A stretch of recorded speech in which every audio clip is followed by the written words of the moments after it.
A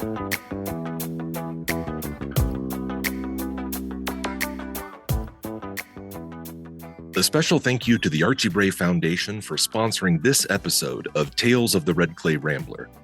The Bray Clay business is your best source for Braypoxy, a two-part moldable epoxy intended for post-firing repairs.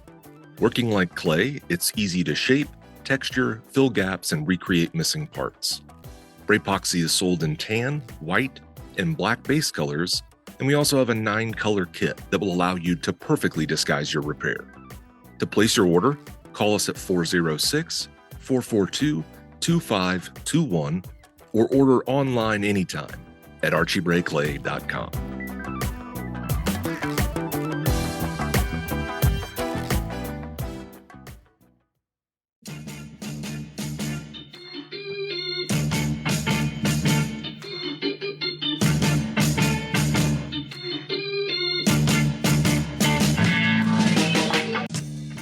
Welcome to the Tales of a Red Clay Rambler podcast, featuring interviews with culture makers from around the world.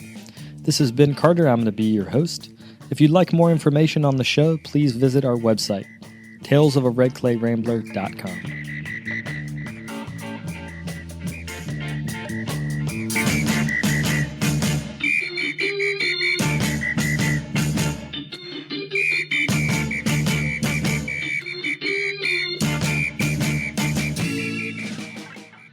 Welcome back to episode 499 of the podcast. Thank you all for tuning in. Today on the show, we have a live recording that happened in October of last year at the New Clay Conference in Ottawa, Ontario. The show features presenters Martina Lantin, Zoe Pinnell, and Marina Lespe Lopez, as well as Carole and Marianne Chenard from the Kiln Sitters. We discuss the high-risk, high-reward nature of ceramics and the vibrant state of the Canadian ceramic community. I want to send a big thank you out there to Kaitlyn Brennan for organizing the conference, as well as to the Richcraft Theatre tech crew for recording this evening. On the topic of Canadian ceramics, make sure to check out the Great Canadian Pottery Throwdown, which launches February the 8th on CBC Gem. The show is executive produced by Seth Rogen and is co-hosted by Brendan Tang, who you guys will all know as the co-host of the Kiln Sitters. If you haven't listened to that show, it is a great look into Canadian ceramics, and as this episode is very Canadian-focused, I just wanted to make sure you guys listen to that show as well.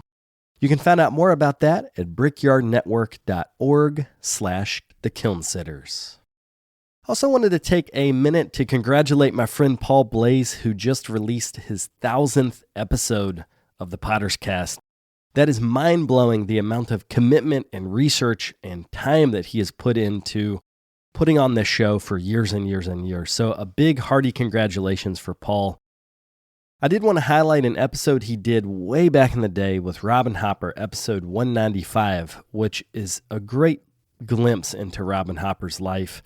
If you haven't listened to that one, check that out, as well as the literally other 1,000 episodes of that show. You can find that at the website, that's thepotterscast.com. Without further ado, we'll get to the interview.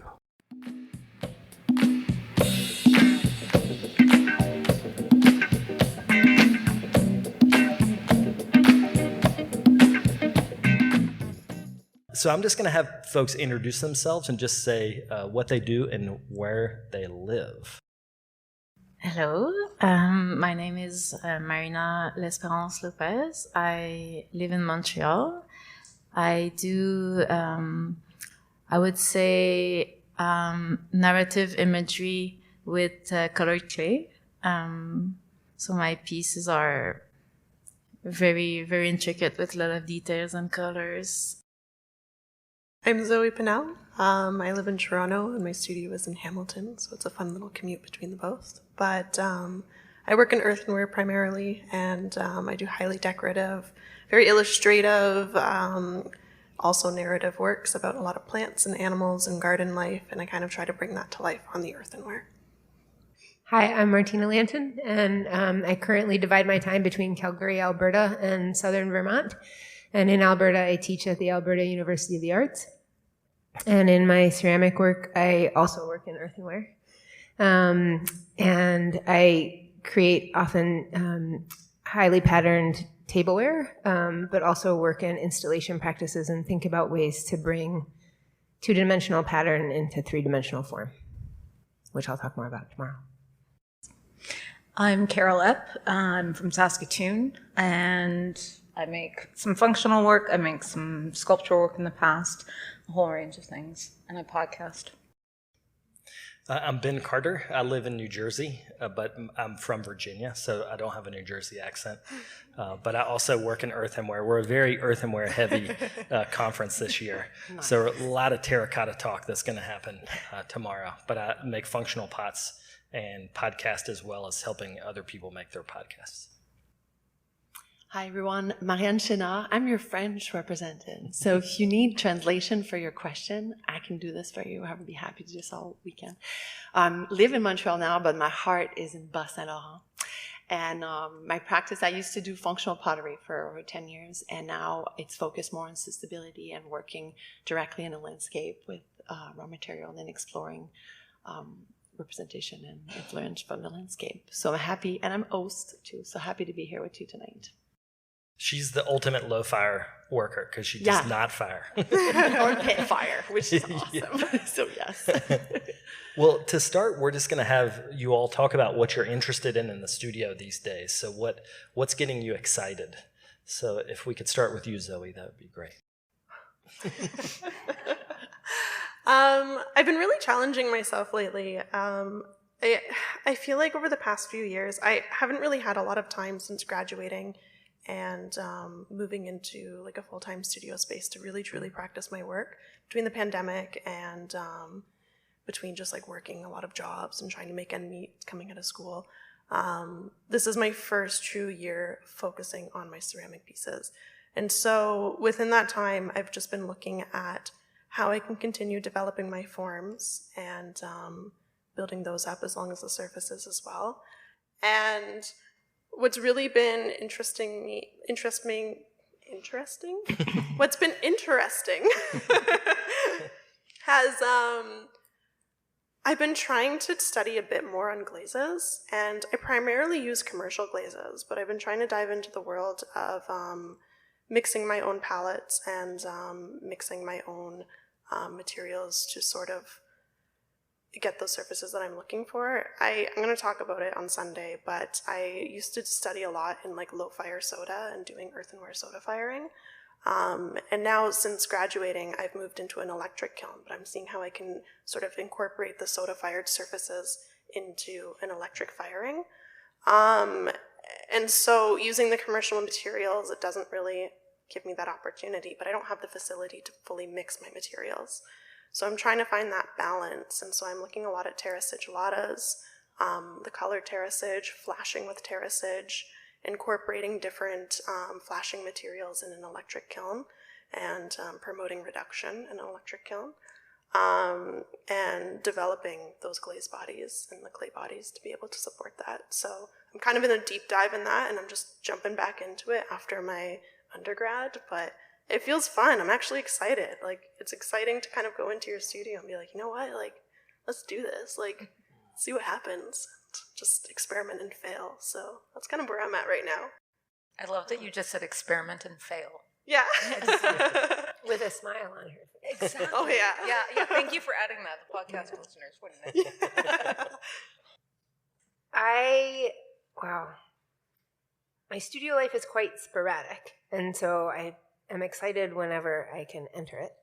So that I'll start there. But I think what I most recently have been exploring is this translation of two-dimensional pattern into three-dimensional form, and then even more recently from there, those three-dimensional forms not necessarily serving as tableware. And so, and which has caused me to think about sort of this accumulation of gesture and what that means in an object and in our lives, and gesture, not just the way we impact the clay, but even we were walking out of the auditorium earlier, and Ben, you stepped aside and let Carole and I go ahead, and that too is a gesture. And so thinking about gesture in a really broad way, and containers or containment as a metaphor of meaning to contain those gestures through an accumulation of mark making. So that's like one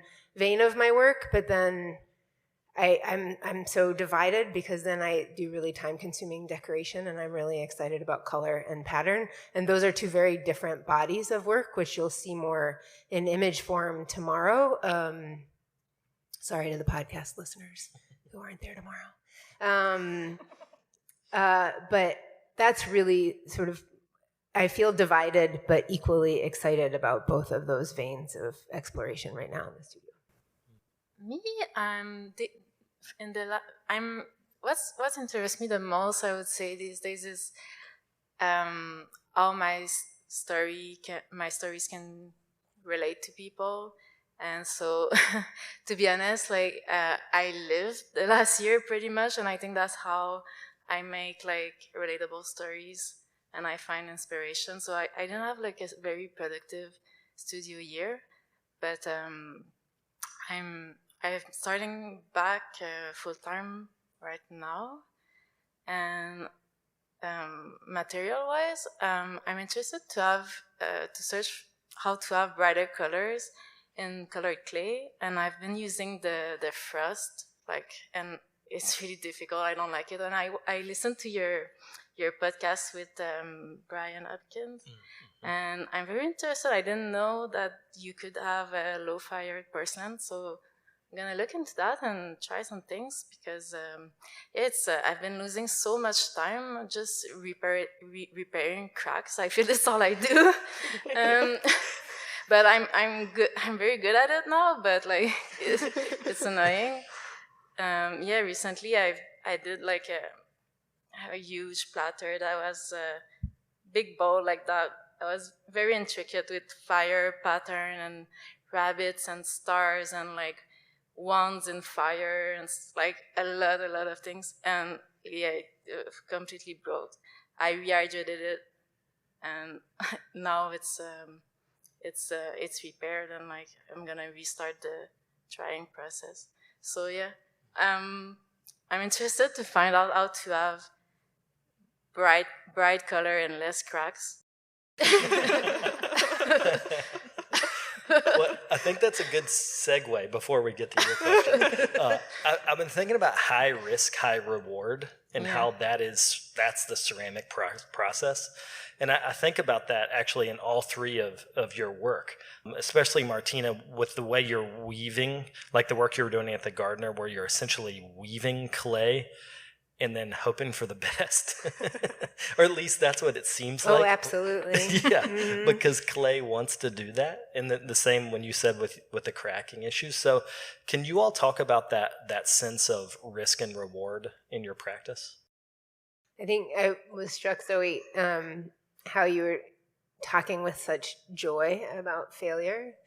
I think about like the high risk, high reward, and like ceramics is this cyclical practice. Like we can get lost in the romance of the material and how it's endlessly recyclable, or Marianne is working in a way where she's not firing, anything, and that question of sustainability. But I think that that moment of failure, there's this opportunity to recycle that and reclaim that and bring it back into the studio. And so it's not, I feel like this is something that I'm trying to impress upon students all the time, is just because it failed doesn't mean you've lost that time or that energy. You've gained more information. And so I think even though my studio time is more precious now than it has been at other points in my life, to continue to have that space for failure or experimentation, though you can feel like you're just filling cracks all the time, which, I'm sorry to hear that that's where it's at. I find very creative ways sometimes. Like I made a lightning pattern on one piece, and yes.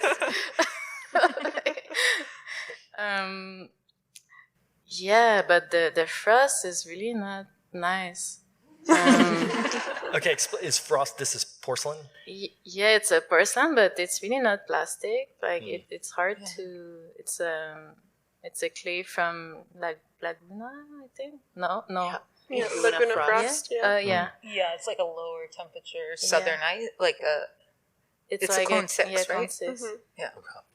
And yeah, it's really not plastic. And I tried to mix it like half and half with regular 910, and it works fine for normal like things like pinch pots, and but with what I do, it's a lot of joints of like little. It's like a jigsaw. The way I work is like all little pieces that are just next to each other like this. It's not really integrated. It's just like a jigsaw fit, and it sticks together with the texture. Like if it's a big piece, I will score it, but sometimes it's a small piece. It's just like with the wetness, it sticks like that. And with 910, I can do that. It works well, but with that clay, like it cracks a lot. And I found a trick to help with that is to have two slabs that have different patterns in the back and in the front. So the stress point is like protected by the other one. So that helps, but it's still so fragile in the drying process. I dry my pieces in a freezer that is not plugged in, but it's just like shut close. Like there's no air coming in. But sometimes, yeah, with big pieces, I cannot really do that. So yeah, the drying part is very hard to manage. I love that. That's a huge reward when you find out how, right? Like you're just explaining your process, and it just makes me think, oh, that's a reward to just problem solve and find out like how to not do this anymore. Like how to, it's great. It's good that you share this, because I think a lot of students are in here too, and we forget that, like that time that you need to learn the process, and like when you hone something, you hone it, right? So that's important. Thanks. Yeah, but with that bowl, that track, like I found out that I think I would need a form to dry it in. Mm-hmm. Like that the piece is fully in a form to dry. Yeah, so it's supported, and also there's no like points of air that can come uneven. How long is your drying process usually in the freezer? Well, depends on the pieces, but like I would say maybe 2 weeks. Wow. Yeah, but sometimes like if it's not fragile, I take it out and it dries faster. But when it's a very fragile piece, yeah, it's long. It's crazy. I feel like I'm in a love-hate relationship with ceramics lately. It's a vicious cycle, honestly. I went through an entire year. It was an entire year of dunting. Every single piece, 100% kiln loss. I had no idea what was happening. I had no idea what I was doing wrong. It was awful. I called my professor from Sheridan, and I called him crying, and I was like, "You're a glazed genius, help me." And he did. But my work is extremely intricate. It's highly decorative, and it's one of those things where it's like, if there's a problem, you need to go through every single step and find out where that problem is. You can never know what it is. It can't just be one whole big issue. And so I had to dissect my work, and I had to simplify it from, okay, is it the clay? Throw all the forms, put it through the kiln, see if that happens. Fine. Try the decoration. Fine. Try the building method. I don't know. Try a couple of things together. Not sure. Found out it was building method, glaze tension, all of these different things that, unless I had gone through the process of dissecting every single part of my making, I wouldn't figure out that if you just attach a rim to a slab and then highly decorate it, it can cause your plate to dunt, which I had no idea. So I started making molds for my pieces. But I went through this entire year of kiln loss, and I came out of it just being like, why do I do this? Is this worth it? But then I started getting the rewards, and I started getting the pieces that worked. And it got to the point where it was like, okay, I like this again. This is really fun. Like now I can start pushing it further. And I started getting so excited about what I was seeing. And it was awful. It was terrible. But then you get to the point where it's just like, the hard process and the fight with the material is so little when you open that kiln, and everything is everything you could have imagined and better.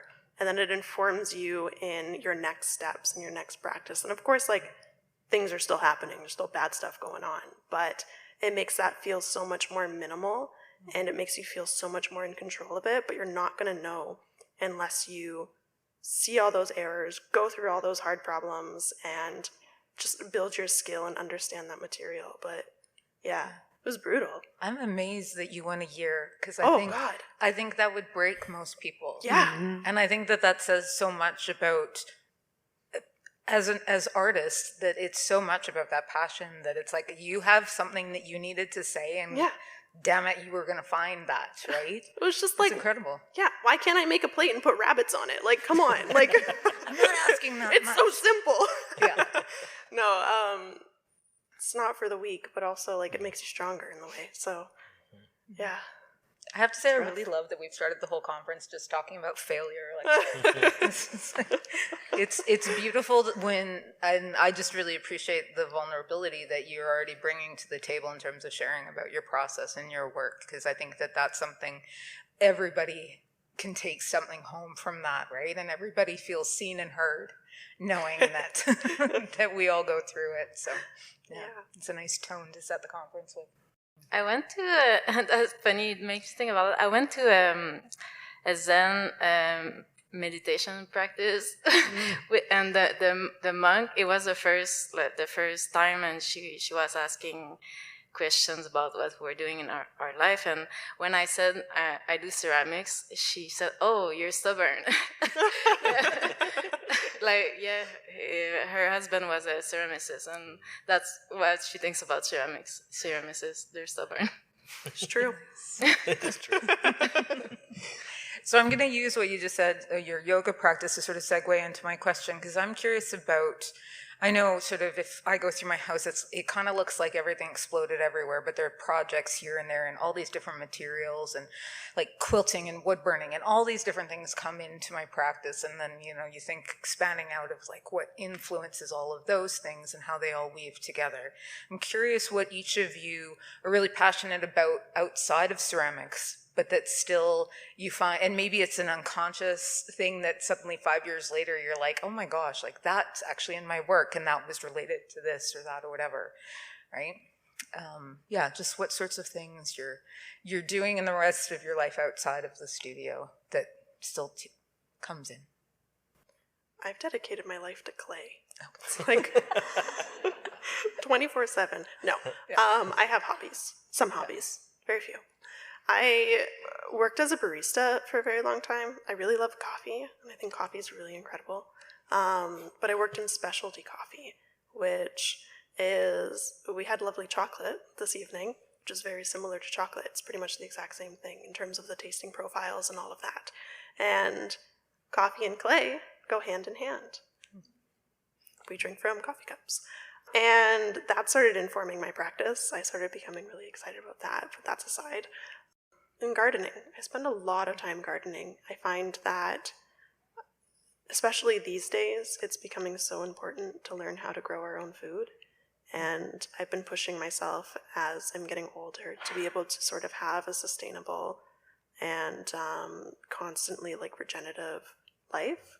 And I'm trying to produce my own food, trying to make sure whatever I'm making in my house is usually from my own hands. And just being conscious about all of that, trying to have more of a slow life, which is sort of contradictory because in the studio it's like as fast as you can go, it's NASCAR. But but when I'm home, just trying to take that moment and like nourish through my hands, but through food and through coffee and through the garden and all of that. It's very peaceful. I love it. Yeah. I'm gonna sound a bit cuckoo, and I'm just like, I feel like shy saying all that, but I'm interested I'm interested in relationships, like friendship, love, relationship, families, like self relationships. I like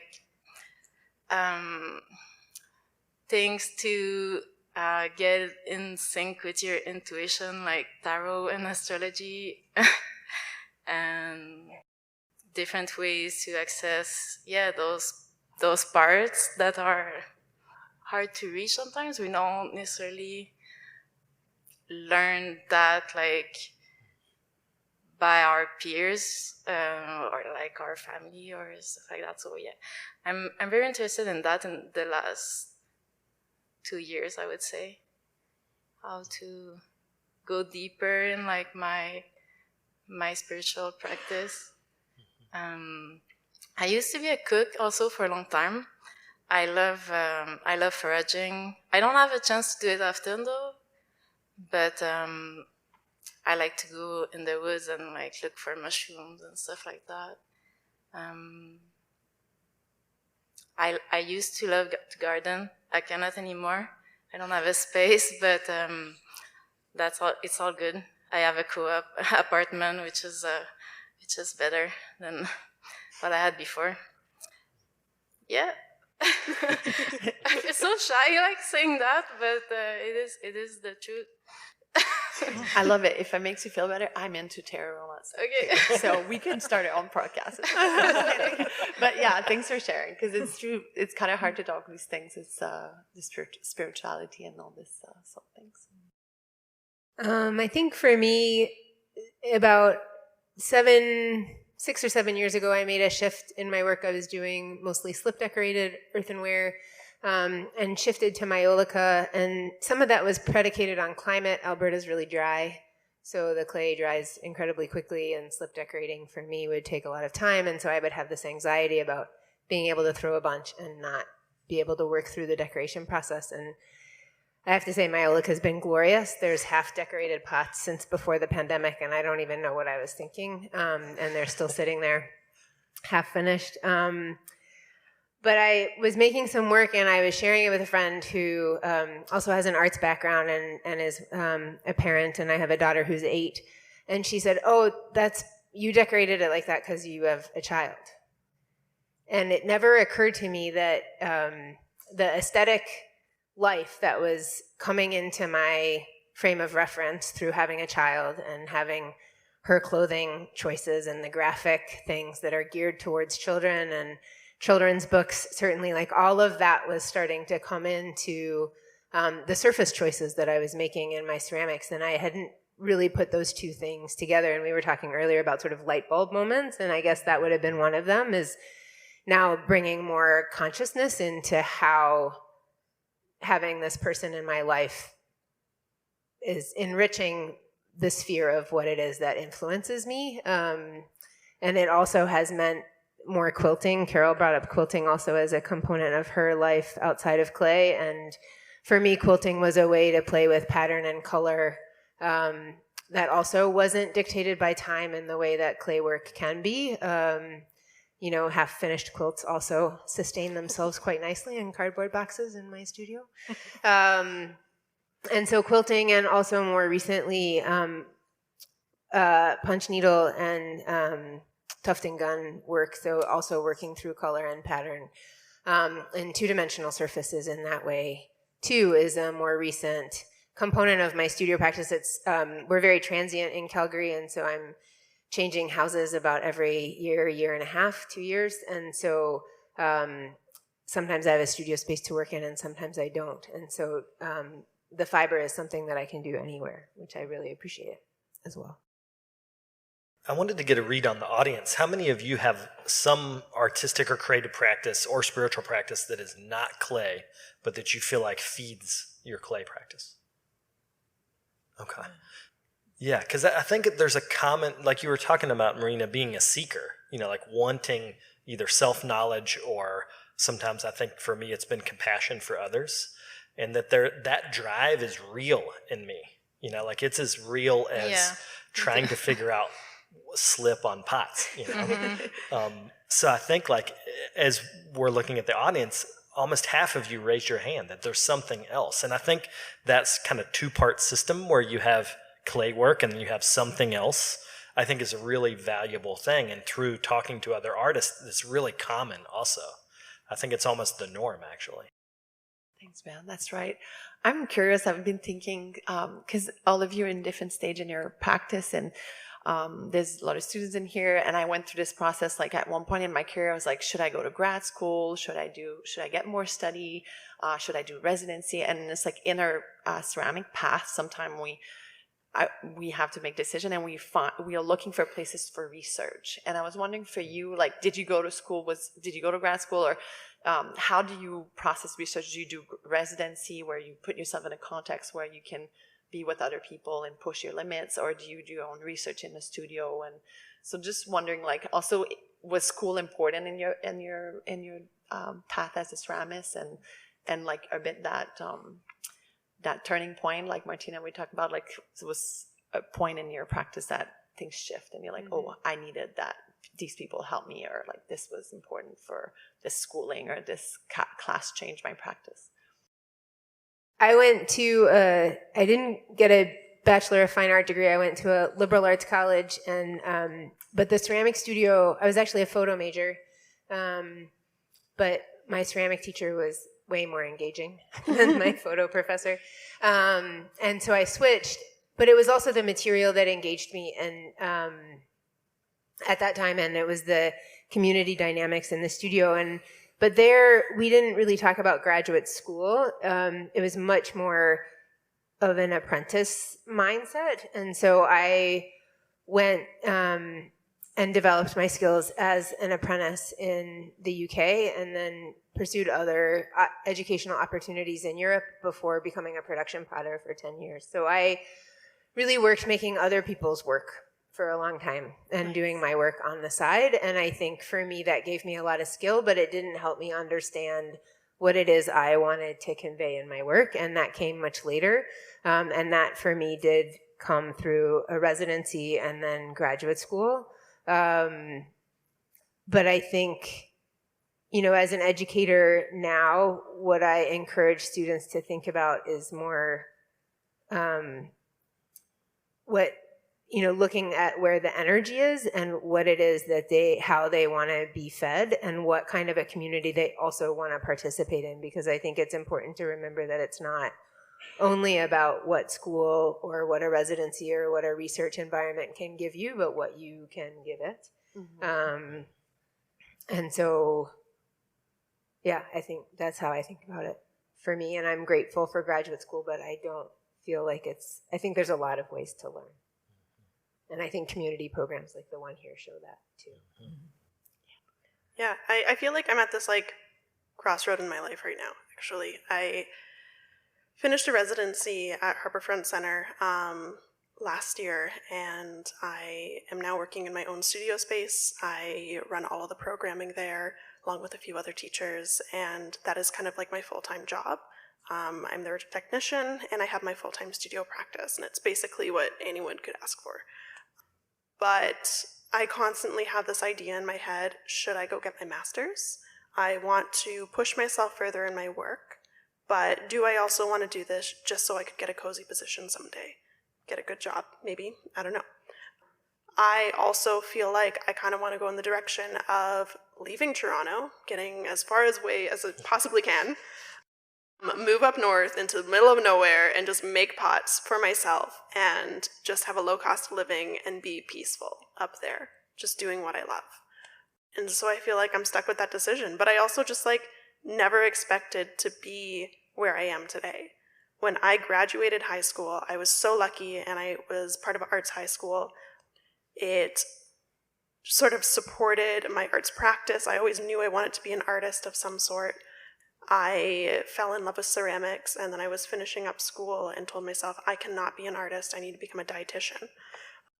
So I started taking chemistry, and I hated it. But I went to university, I finished, and I got a bachelor's in ceramics, and I kept pushing myself hard, and I was like, you know what, this is what I love. And the opportunities kept coming, and I'm like, okay, I guess I'm just going to keep going with them. And I also feel like the conversation of masters was so prominent in my program, and it was talked about from second year on. You should go think about getting a master's. Do you want to go get a master's? A master's is a good idea. Let's talk about masters. And so it was talked about quite a lot. And there was a lot of people who did directly go get their master's after they finished their program. But I always truly think that like a master's, you should be developing yourself and wanting to develop your practice and going for that point. And I kind of thought when I was finishing at my bachelor's, I would like to take a period between if I went to do that.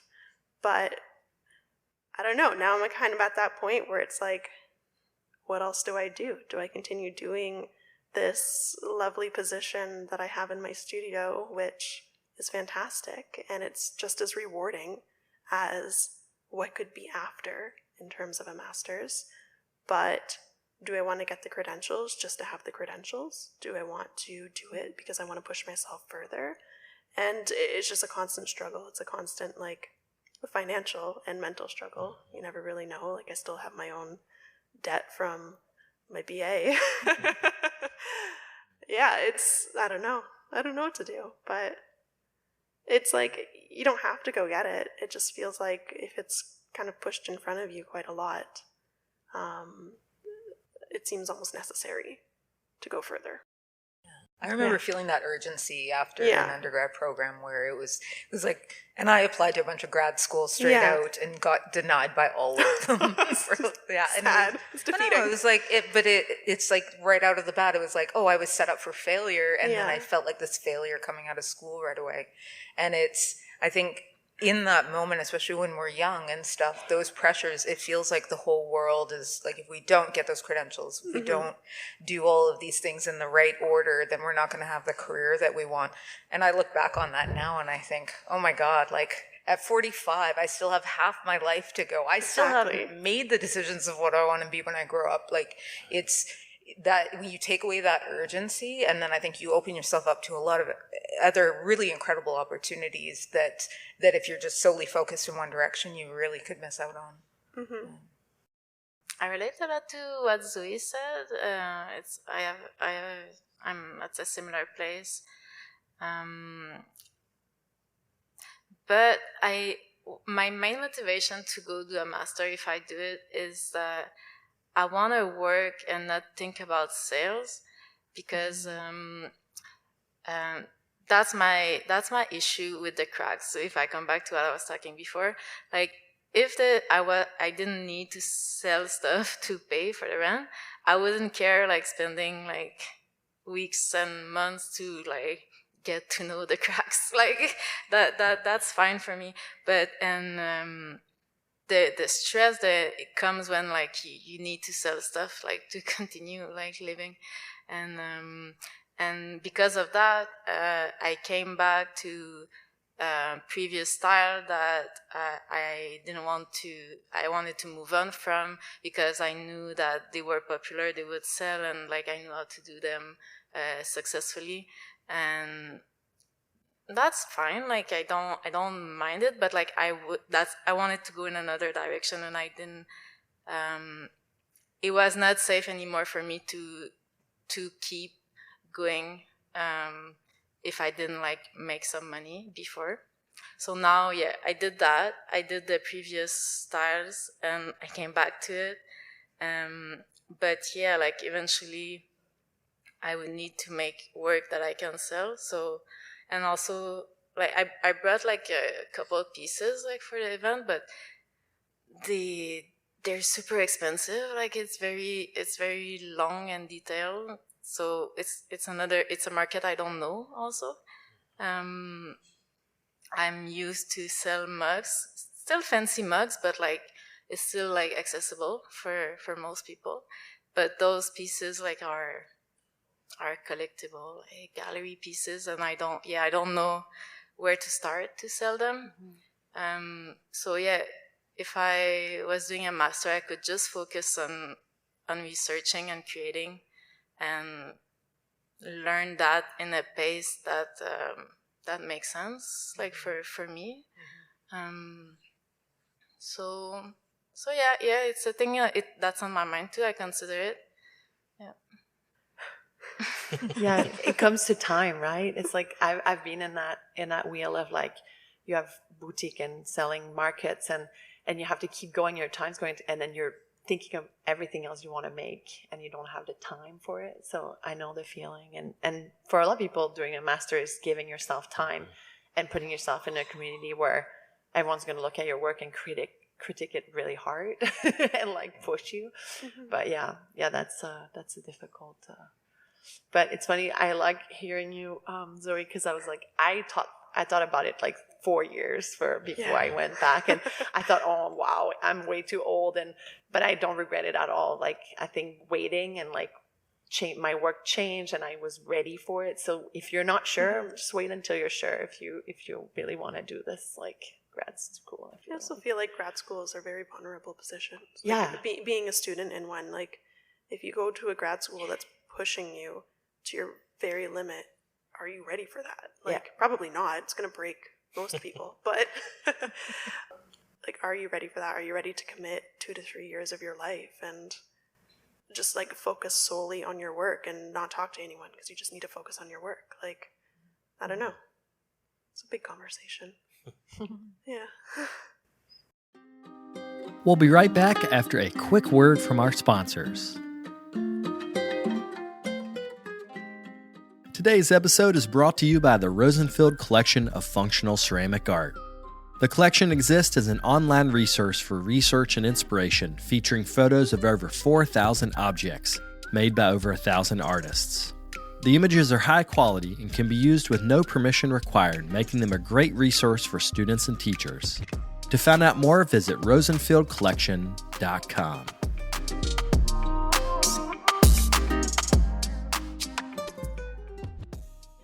Well, we can keep talking about this, but I wanted to jump in and say if anyone has any questions, if you guys would like to come up and ask into the mic, that would be great. And it's not film, it's a podcast, so no one's going to see Yeah, nobody's going to see that video. Hello. Yes, I'm Josiane. And I was wondering, one of you have a child, and how did you manage to have your own practice, having, I don't know, one child or children? Because I did struggle, and I'm back to school again, but in ceramics, and I did my master, but it didn't brought me anything. So I love the honesty. So yeah, how do you manage the pressure? I don't know. Everyday living, having a job, having your own practice, and having to pay rent. Yeah, that's it. Yeah. Thank you for your question. I think there's a few of us here on stage who have children. I have a wonderful spouse. I think I can't go without saying that. He's incredibly supportive and understands the needs that I have in terms of, he knows that if I have time in the studio, I'm a better person. I'm a happier person. I swim also, and that also brings me great joy. So I think there's a partnership there that is really important, and I'm very fortunate to have that. And it's for me, it's been a lot of compromise. I'm not in the studio every day. This past spring, I was able to do a residency at the Gardner, and I was in the studio 5 days a week for 10 weeks. My child was in Calgary. It was amazing. I love her, but it was amazing because it was that.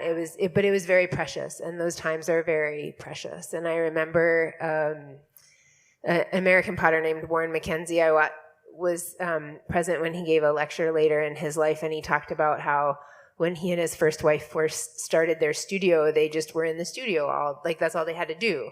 And so they had all this time. And then it wasn't until he started teaching, where his studio time had more constraints on it, that he actually became more efficient in what he did in the studio. And so I've tried to keep that in my mind also as I parent, that it is necessitates a level of efficiency that maybe I wasn't practicing beforehand. But I think it's just this very fortunate constellation of events for me. And also I've let go of a lot. I don't make very much. And I miss it. I miss having that consistency of idea generation and flow. And I don't have it right now, but I'll get it back because she'll grow up, hopefully. Yeah. But it's a great question. And I think for everybody that answer would be different. What about you, Ben? I mean, your daughter's still quite young. Yeah, I have a daughter that's almost 2. So it's funny, I used to invest so much time in my studio practice and my own creativity, and now I feel like what I'm invested in is not missing her creativity, because it's those early years of where she's figuring out solutions, like coincidentally, she hides everything. So like if the remote usually sits in one place, the next day it'll be in a cabinet in the kitchen in another room. And even though that's not art related, it does make me think, like, I always think of a box in my creativity and is in this box. And for her at almost 2 years old, she has no box. Like when she solves a problem of like, let's find and have fun with the remote, she's not thinking living room. She's thinking, I can hide this in the whole house.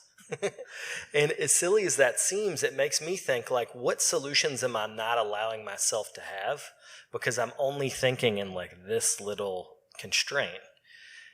And I could really relate to the time thing in terms of like my wife is a history professor. And so for 9 months out of the year, I'm the primary caregiver. So I really need to be on, like when I pick up my daughter or take her to daycare, I need to be focused. I need to not be tired. And I used to stay up late in the studio, and I would just think, if I'm tired tomorrow, it doesn't matter. But no matter what time I go to bed, my daughter still gets up at 6. So like I've got to be like with it and awake and ready to take care of her. So my time is really switched into like what's my parameter of time and what can I realistically get done. And I used to beat myself up for not getting enough done. And now I think about it more like, well, I got something done, And that's great. I used to have a list of like 10 things I want to do each day. Now I'm like, let me just do one thing on the list. I'll try to do it as best I can and see, how it comes out. And I have made less pots, and I think my process is changing. My process was always athletic in a way, like it was a sport that I needed to practice a lot. And now I'm starting to think also more like, how do I get out of technique that requires that type of athleticism? And actually, I've been thinking about Myelica for the same reason. We can talk. Yeah, because it slows down the decoration process in a really beautiful way. What about you, Carole? What about me? I really appreciate what you brought in about your daughter hiding all these things, because I think about that too. We think about getting older, and I'm constantly like, I can't remember anything anymore and all stuff. And we talk about, developing new pathways in your brain all the time, right? So that you're constantly shifting things, and that's exactly it. The kids influence so much. Like in terms of what has influenced my art practice more than anything, it's my kids. And I would never have expected that in a million years that would have been what it was, but it is. And it is that reminder that, it's like we're trying to be the most creative people possible, but then we're constantly like, I gotta make money. And so everything gets sort of like that really exploratory, amazing bursts of energy, of creative energy, get really shut down sometimes because of the practicality of things. And I find my kids are this reminder constantly to just like go, no, throw it all out and just start fresh and rethink things and do something else and whatnot. But in the terms of it like day-to-day kind of thing, I've really just gotten to the point where my studio is a disaster, my house is a disaster. It's, you let go. It's like, and then I've altered like some forms. It's like, okay, I don't trim my coffee mugs anymore because it's like one step that I can take out, and then I put a different step over here that matters more or something like that. So I make compromises with the work in that way too. But early on when the kids were young, my process was one where I could just leave stuff for, it's just like, hey, I have no idea when I'll be back. It can sit there and dry out and just be fine. And then the decoration goes afterwards, and it can be 2 years later or whatever. But yeah. Can I add? There's a really interesting organization in Toronto called Mothra, which hosts artist-parent residencies at Arts Gibraltar, and I was going to go, and then Toronto Island flooded, and then I got postponed to 2020, and we all can imagine what happened then. And so I wasn't ever able to take Hazel, and she was at this like prime age, like I was saying to you, Ben, like the 2 to 4 age was like my favorite, and that's when we were going to go. She was like 4, and it would have just been wicked fun. Now it would be a different ball of wax, but I feel like there's a much more present dialogue about people, or a much more stronger presence of people who are artists and parents, because I feel like there was this sort of notion that you can't be both or do both. And certainly I didn't have any mentors in my life that were both. As women, certainly there were some male parents in my mentor history, but I think that framing is really shifting to bring awareness. Even galleries like having openings that aren't at 7:00 at night, right? Having something that's like at a time when you can bring a kid. So yeah, I think that the tenor of it is changing. So I'm hopeful. Yeah, I wanted to bring up Kate Fisher did a series called Artist and Mother.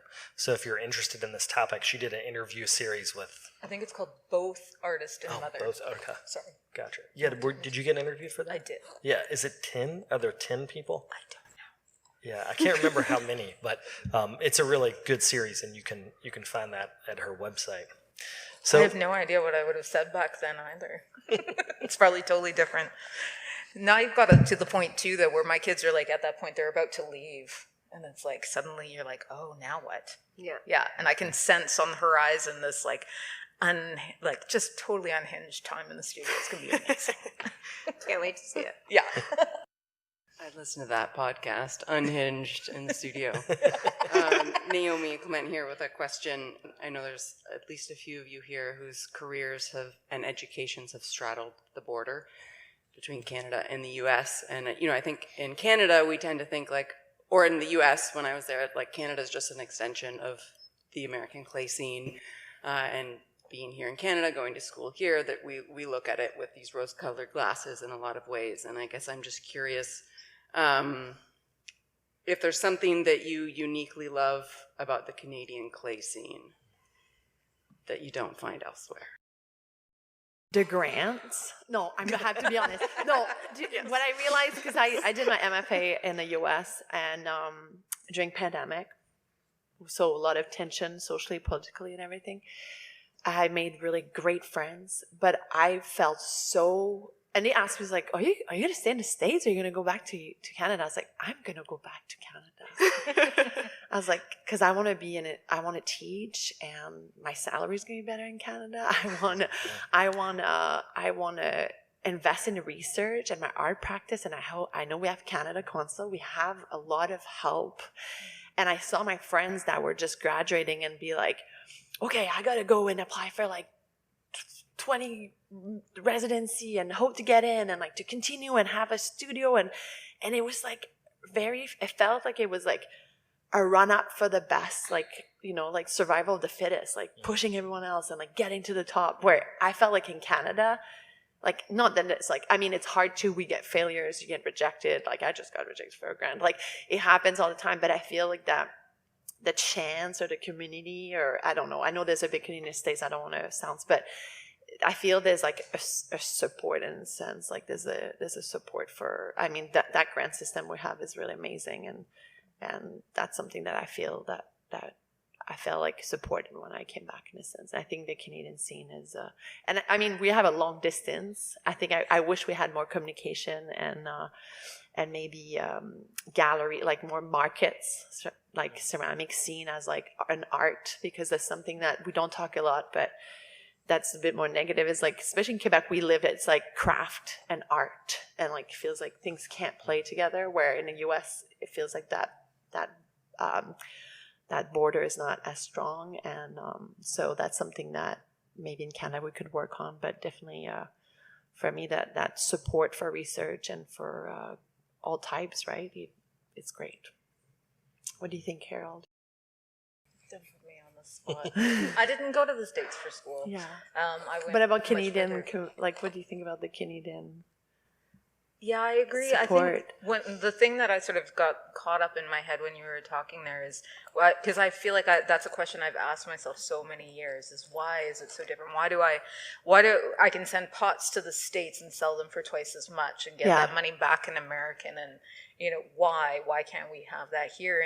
And just the more I talk to artists and stuff who live in the States, it's that sort of level where it's like there was no elementary school arts program. Yeah. There was very little, like my high school had a ceramics. The teacher, and she hired students to make clay for other high schools. Did we ever touch clay? No. Why, right? Like there was this lack of education wherein I feel like in the States, there's a lot more people who are like, they maybe just took that class once, but it was like woodworking in high school or something. But they have this tangible experience with the material. Mm-hmm. That allows them that better understanding that would allow them to value it more in terms of collecting it. Mm-hmm. But I could be wrong. Martina. You look like you have something great to say. Well, I think I'm for me, where my mind immediately went, so I grew up in Canada at 16, moved to the U.S., did my undergrad in the U.S., went abroad, came back to the U.S., worked in the U.S., did grad school in Canada, went back to the U.S., and now I'm in Canada. Like, it's very, like, my whole life has been, like, half and half. And so I get really confused when I go south of the border, because that feels like home. But then I come back to Canada, and I'm like, okay, no, this is home.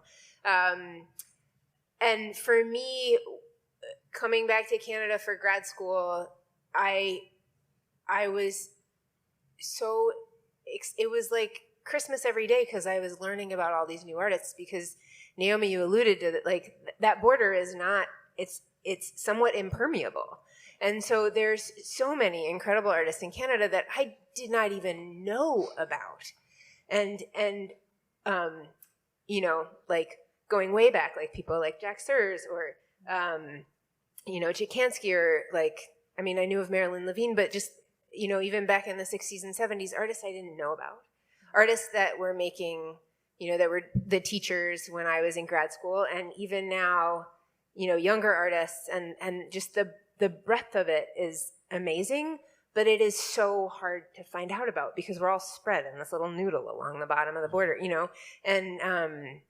and so I'm simultaneously excited about it because I'm sort of like, oh, well, who else is there that I don't know about, who's amazing? And I do feel like that in the States also, but I think less so because, at least when I was younger, there were journals and a lot more active things. And now Instagram has opened globally for all of us to see the breadth of art being produced. So for me, it's simultaneously exciting to see the breadth of artistry that is present in Canada, but also I'm sorry that there aren't more mechanisms like this where we can get together and see each other and learn from each other and experience one another's work.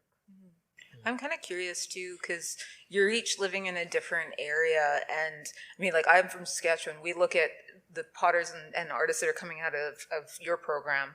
For years, it's just been like, oh my God, there's these standards and stuff like that. There's a healthy community. I'm just wondering if each of you could talk about the communities within that you're practicing and you're having your careers, and talk about what you feel is really working within those communities, like what's making it healthy, and then what's maybe lacking.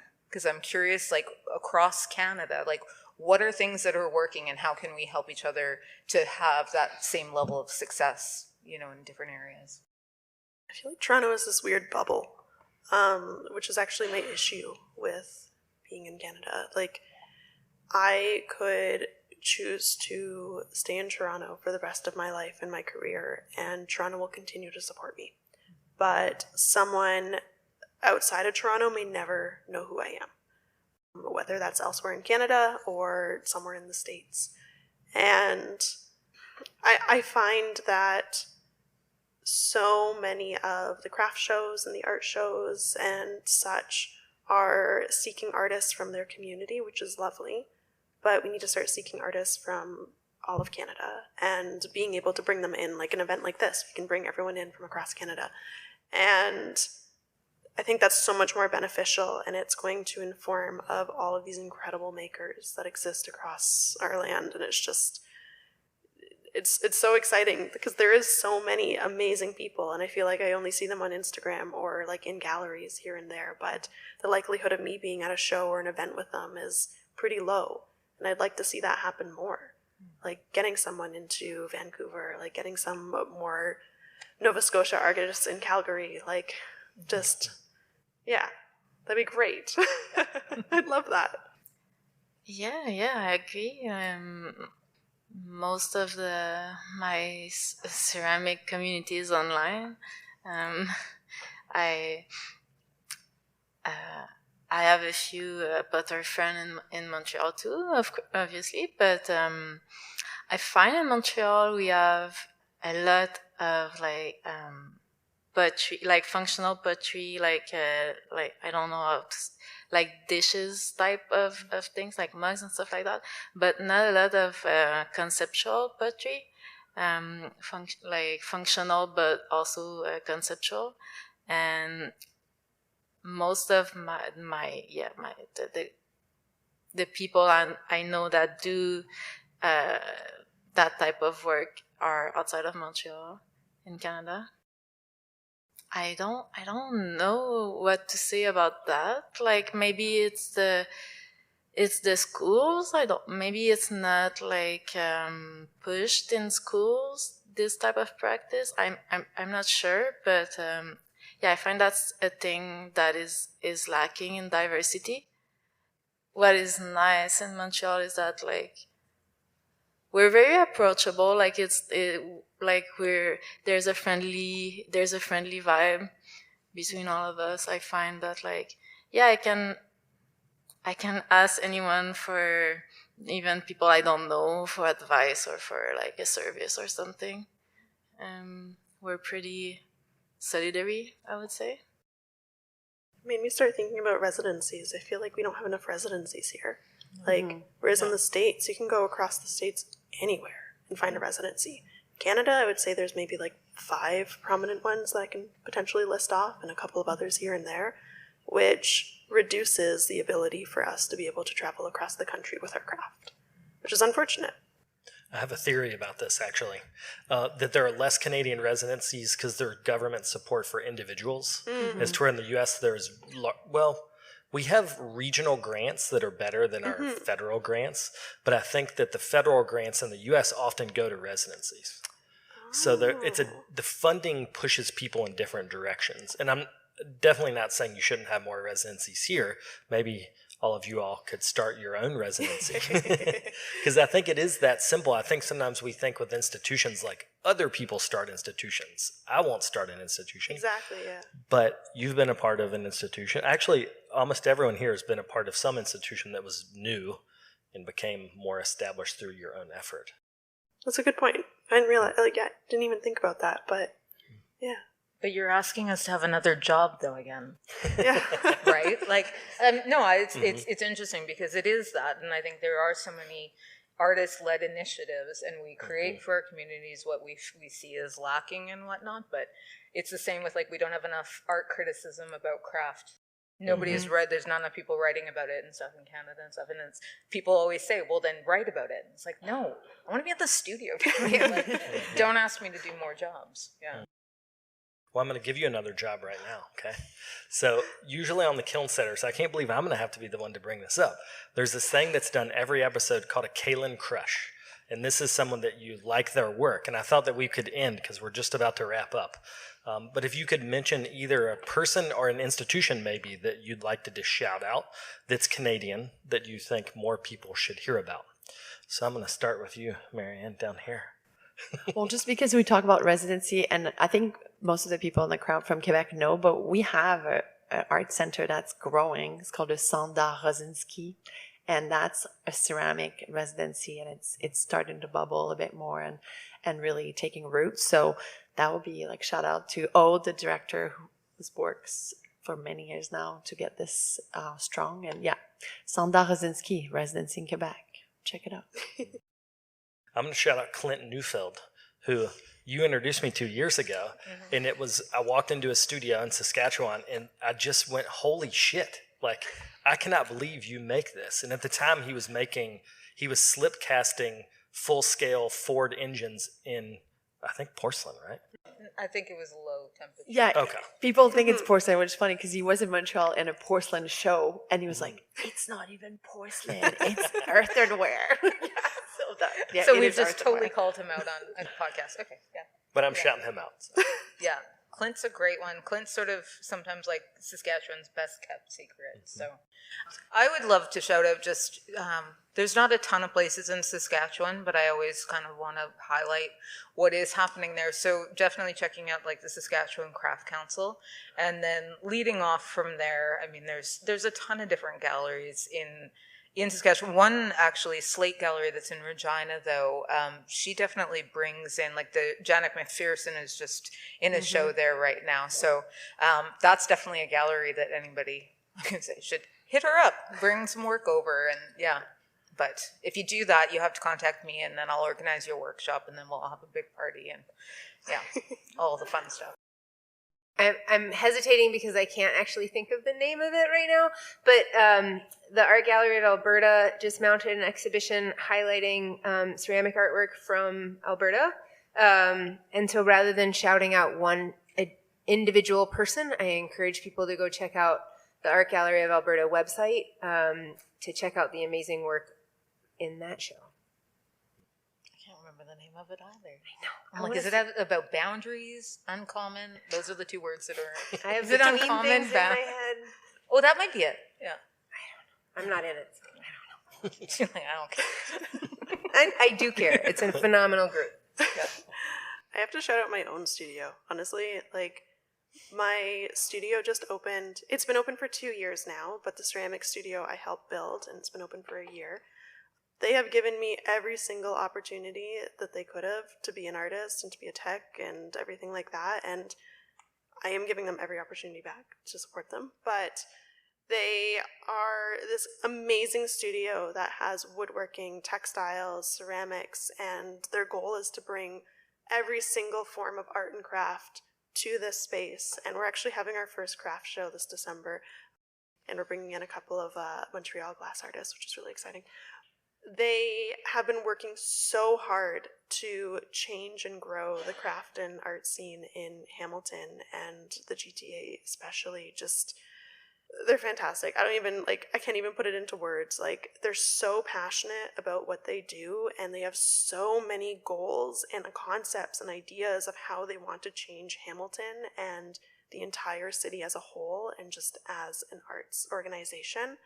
But they're great. Like, you guys should definitely look them up. We want to do residencies one day. We want to do kiln building. We have all these crazy workshop ideas. It's like too much to handle. But if you're ever in Hamilton, come check us out. Sounds great.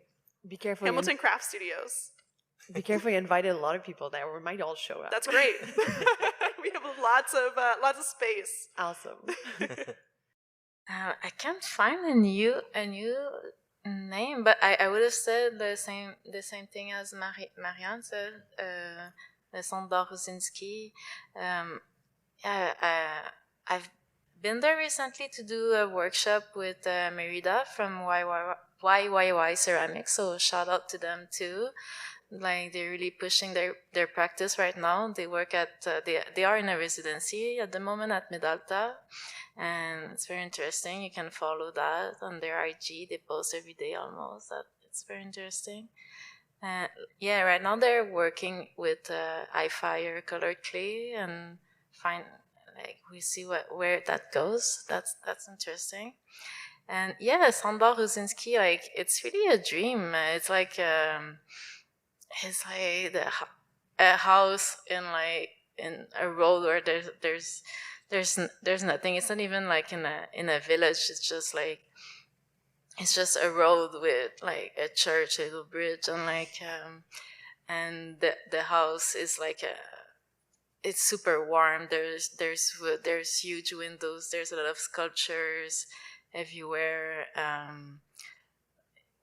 There's a huge, there's a huge table that can sit maybe 15 people around. There's a is there a piano? There's or something. I don't know. The living Old room turntable. is what? An old turntable, and Yeah, people can play music. It's an amazing place. It's a gem, really. Like, yeah, even if it's not for a residency, I would recommend anyone to go visit. Yeah, and it's interesting because it's a couple that were really active. They're actually friends with Leonard Cohen and really a lot of artists in the 60s and 70s. And they didn't have any children, so when they passed, they donated their school. They actually remade a studio with our old elementary school, and they just donated to a foundation, and their wish was to that place become an artist-based center again. So it took many years, but it reborn into something really awesome. So, but you're right, Marina. It's just comfortable there. It's by a little river, and you just go for a visit in that small town. It's awesome. Well, I think that is a good place to wrap up. So I wanted to thank Kaitlyn Brennan for bringing us all together, the Gloucester Pottery School and the New Clay Conference. Well, let's give everyone a round of applause.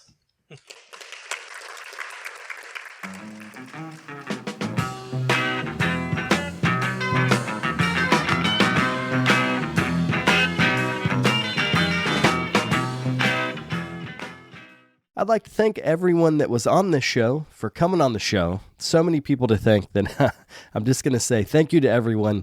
And as always, thanks to Kaitlyn Brennan for putting on the New Clay Conference. If you haven't checked out that conference, it is in a beautiful spot outside of Ottawa at the Shankman Center for the Arts. It's amazingly produced. It's in a black box theater.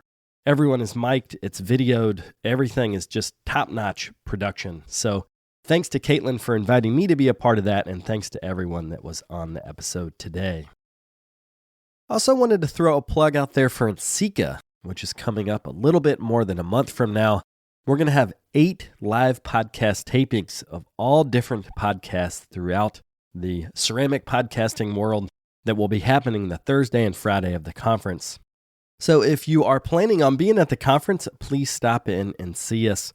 That will feature, for Flux's sake, this show, the Potter's Cast, the Maker's Playbook, Wheel Talk, and some others that I'm forgetting. And we're also going to have some wonderful guest hosts for different shows.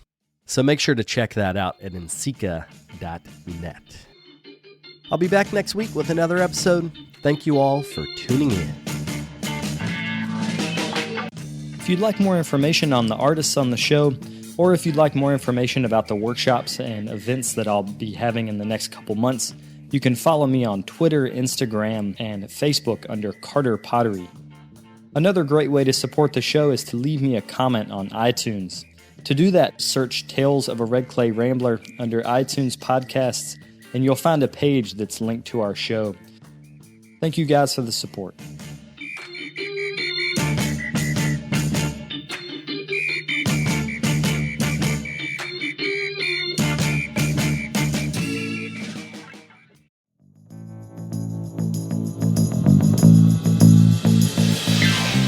This podcast is a production of the Brickyard Network, an extension of the Archie Bray Foundation for the Ceramic Arts.